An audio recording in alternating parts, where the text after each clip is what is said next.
kama barobaro wa Kiislamu, nisikie vizuri sana kama mzazi. Nataka kuambia barobaro kwa jambo hili linalofungamana na nyinyi vijana kuoa. Kijana,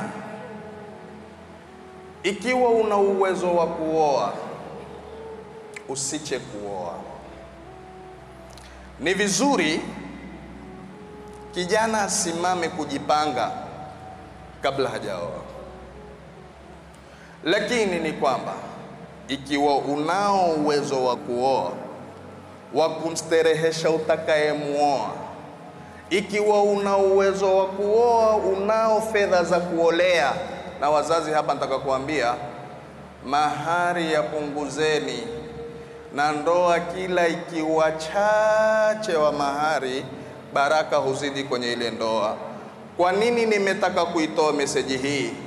Nimetaka kuitoa meseji hii kwa mawili mambo. Vijana wengi waogopa kuoa kwa sababu wasema nikioa tamlisha nini? La kumlisha si kazi yako. Wewe ni sababu tu, riziki zatoka kwa Allah tabaraka wa taala. Kama ulivyoona riziki yako kwa Mola wako, na mke wako ana riziki yake kwa Mola wake. Bali hata pindi utakapozaa na yule mwana naye, usiche wala usibabaike, na yeye naye ana riziki zake kwa Mola wake, kama ambavyo kwamba babake na mamake wana riziki zao kwa Mola wao. Lakini utakuta watu ni waoga, sema tanlisha nini? La, wewe utakula, naye atakula, kwa kuwa ni ahadi aliyoitukua Mungu, kwa kuwa kila mmoja atampa riziki yake.